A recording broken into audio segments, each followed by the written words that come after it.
We'd like to bring up our third storyteller. Katie is here to reflect on the jillions of ways that she's created connection, both as a parent, a worker, an everyday person. Katie's got a lot of experience in this department. Take it away. Megan, thank you. It's already been just so wonderful to be listening to everybody else's stories. And I think it's a great tradition to start having space stories. It's about the future. So I thought I'd share some of mine. There is nothing like blasting off into space for a 6-month expedition to the International Space Station to make you think about what is the meaning of far and what is the meaning of near, and how do we make connections when we're in these places. I loved actually almost every minute of my time on the space station. Might even have stayed longer. Actually, I would have if I could. And I did miss my family a lot. I missed being with my family. But, I think there's ways to find a way to be together. So I'd like you to bring you to the space station. For me, nighttime, late at night, was my favorite time, where I'd have already finished work, I've eaten dinner, gotten ready for the next day, talked to my family, and pretty much the rest of the crew is either maybe asleep, but it's my time to go to the cupola and say one last, good night to the Earth, and maybe a good night to the space station too. And so I would crack open my cabin door and I would give myself a push, and I'd do that long glide down the laboratory. It's lit in twilight at nighttime. And I'd come into node 1 and I'd sort of hook a right, go into node 3. That's where some of the really important stuff is, which is the treadmill, the weightlifting machine, the all important bathroom, and then straight on up into the cupola, which is our sort of domed set of windows to be able to look out at the Earth and at space. And when I was there, I loved looking at the curve of the Earth, because then there's just no question. You are in a spaceship and you are orbiting the Earth. And then if you look down, to me, it was pretty neat to think about, what everybody was doing down there, and just wondering, how life was, and wondering if they understood that I just really wasn't that far away. And in fact, it's the times that I felt the most close to Earth, really. Some of my favorite moments up there in the cupola would be when I'd look at the world map and I'd realize that we're going to go over my home in Massachusetts.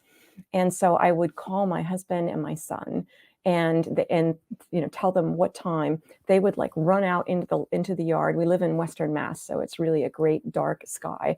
And I knew that they'd be down there looking up at the sky, at the stars, and you're looking to see, is that one moving? No, not that, not that. And then suddenly one of them, and it's going to be the brightest one, is just sailing across the sky. And that would be the space station. And I'd be in the space station looking down, waving, and knowing that they're waving at me. And it just was a really special moment. And we still actually go out in the backyard and see the space station and think about the folks that are up there. And I really urge you to do it, because it just really connects you to that place when you realize that there's just really people up there. Well, I'm actually no stranger to trying to figure out how to be close to people, because I'm far away. And that is because I commuted between Houston and Massachusetts for 24 years, a really, really long time. And when you work in all the training that we do, the reason for that is that I found a wonderful guy that I fell in love with and got married to in Massachusetts. And yet I didn't really want to give up my cool job. So I commuted for a really long time. And somehow we just made that, our way of life. And it included training around the world, at different places for different missions, a couple weeks in an underwater habitat, like Nicole mentioned, and then even a few months in Antarctica, about 200 miles from the South Pole, in a tent. And I am not a camping girl, okay? I'm just gonna make that very clear. But wherever I was in the world, and however far away I was, if I went outside at night and I looked at the moon, it just made me, and then knowing that Josh and Jamie could go and be looking at the very same moon, and that together, we're joined together right there. And it just made us feel closer. It's a little trickier in Antarctica because the sun never went down, but that was problematic. After all these time zones that I was in, my husband used to say that he really loved it when I finally made it to the space station and was going to stay there a good long time, because then he knew exactly where I was, because there's an app for that. So to each their own. Well, when I was up there on the space station, one of the things that it becomes really clear is that you really can't go home, but you can stay connected. And for me, having a way to call my family, not just like once a week or something, but whenever I wanted, was perfect. And we had an internet protocol phone, and we could call almost, all day long, except of course, we're too busy working for that. But I talked to my family probably every day, except for about 3 out of 159. And it sounds really great until you think about a phone call with a 10-year-old. And so you go, "Hey, sweetie, how are you?" "Good." "Well, and so how was your day?" "Good." And so it's not as perfect as it might seem. And at the same time, just nice to be in touch. But also what we did, and I really learned it during training, was we would read books aloud together almost every night. And I think it just gave us a place to be together and not really have to sort of do anything. And our favorite book was Peter and the Starcatchers. And I think it was because in that book, it's like the life of Peter Pan before Peter Pan. So people are flying, all the rules are different. And I think that he and I got to explore that world together. We also had video conferences once a week. And that was really this privilege, this huge privilege, because there's something about video. And if you ever have the chance, I mean, I know we get into just being on the phone, but often video just gives you more clues about how people really are, what they're doing, how they seem. So I loved these video conferences, and I would often bring my son's little Hobbs. This is a little tiger. I don't know if you're familiar with Calvin and Hobbes. It's a cartoon where it's a boy and his tiger, and they're quite adventurous. They love to explore, and they're crazy about space. So of course they go to Mars, in one of the books. And so I would have Hobbs up on the space station, and I would actually take him and send him. That's kind of our space verb, sending. I would send him down the module under the ever watchful cameras of Mission Control, wondering if anybody just noticed this little tiger sort of sailing by. So I would get to tell Jamie about these exploits. And Hobbs was really a favorite of ours, but it was a favorite of the crew as well, because if we ever made like a really big mistake, we would, of course, fess up, except that we would blame it on the tiger, bad tiger. So I'll never forget. I don't know. I think we love exploration in our family, and our son came to us, and he had a backpack, and in his backpack he had a sandwich, he had an apple, and he had a toy. And he goes, "Mom and Dad, I'm going to go explore, and I'll be back when I'm done." Which I just thought was, I think that's pretty neat that he would have that kind of spirit. And truthfully, I hoped that he realized that his mom went off to explore a lot, and that she always came back as well. Well, our space family is really a special thing as well. So we have sort of Earth family, but then space family. And with space family, there's actually a different challenge, which is not the distance, but in some ways the closeness. And often people think that we are put together as a crew of 6 because we're going, we're each going to be compatible. Oh, they'll like working with them. That'll be really nice.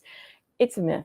It just can't be true. Mostly just logistics. We need somebody who's doing spacewalks, somebody with robotics and science, whose turn it is, what country's turn it is to send astronauts. And when you put that whole equation together, we're going to have 6 people that are actually all there for the same mission. And that is truly the saving grace, because we all have different kinds of traits that may or may not be attractive to the others.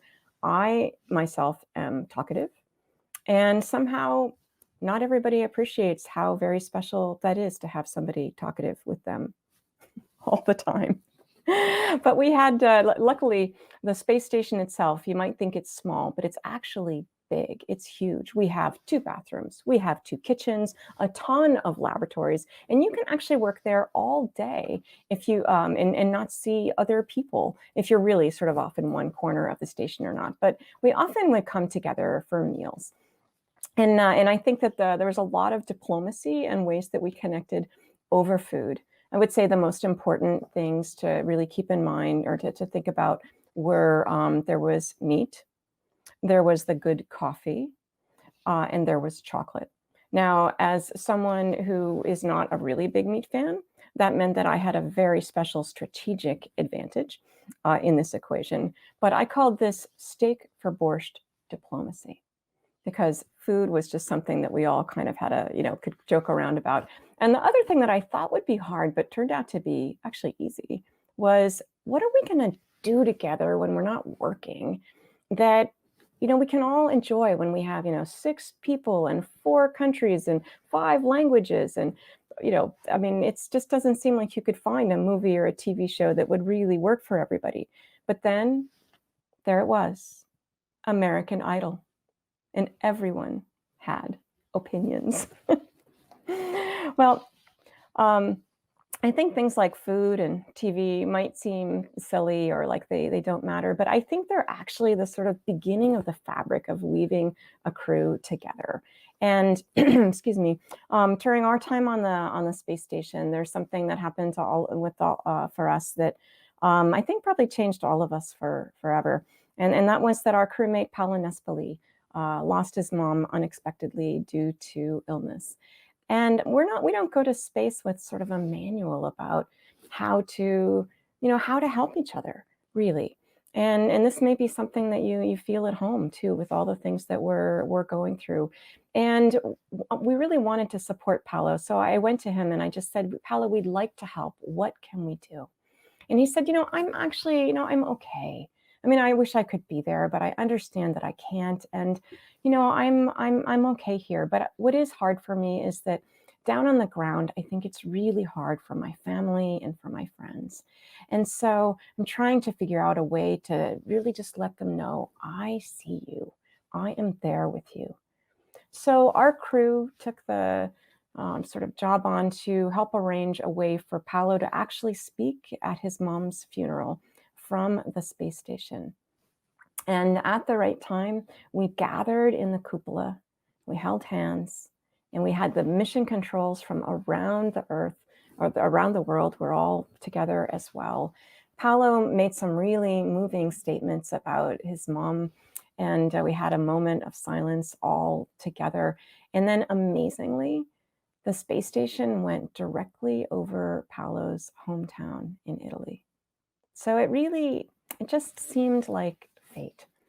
And, like our other speakers, I think one of my points is that, we're also connected to the earth. And even if you go further away, there's still those things that tie you together. And for us, especially with our ground team, it's that way. They're an extension of our space family, and they're just as much a part of the mission as any of the astronauts. I was especially close to mission control in Japan because I was the second person to capture one of their supply ships from the space station using the robotic arm and then sticking it on the space station. And Nicole Stott, who just spoke earlier, was the very first one to do this. And I will never forget when we went to mission control, when Nicole, that was her introduction to the Japanese mission control team. We walked in and just spontaneously, they all rose with one motion and loud. And I still get chills just thinking about it. And in that very moment, I knew that I would never be capturing a supply ship by myself because we were one team. So Nicole's crew captured the very first. Kunatori is the name of the supply ship, which means white crane. And so she captured the very first one, and then it was Paolo's and my turn. And that 16-ton supply ship silently approached the space station. And it was just magnificent, but also, I have to say, scary. I mean, we knew, and because we're in the cupola, we're looking out, we're there at the robotics workstation, we're about to go on the controls. And we knew it would be big. We just didn't know it would be like that big. And I'm actually, I don't know if you'll think it's funny, but I'm often reminded of this sign that you'll see on rearview mirrors. Sometimes it say, objects in the mirror may be larger than they appear. So it was really, I don't know, for us, it was a moment, but we got ourselves together. And actually, I think that's one of the things, like Emmanuel talked about, where you really have to be honest with your crewmates and make sure that you're really, really each other all ready. And so we were together. We were ready.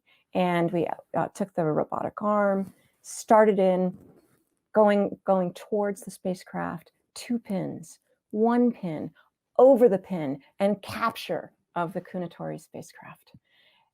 There were cheers, there were celebrations, great relief on my part as the operator of the robotic arm. And then we brought it on board. It takes longer to do this, but unpacking, taking out the very coveted care packages from home, as well as supplies and experiments and all those things. But it was really just such a proud day and something that we'd done all together. And now that happens, practically like a couple of times a month. That happens up on our space station. And so I'm very proud that Nicole and I were amongst the first to help figure out how to do that, and with such a great team.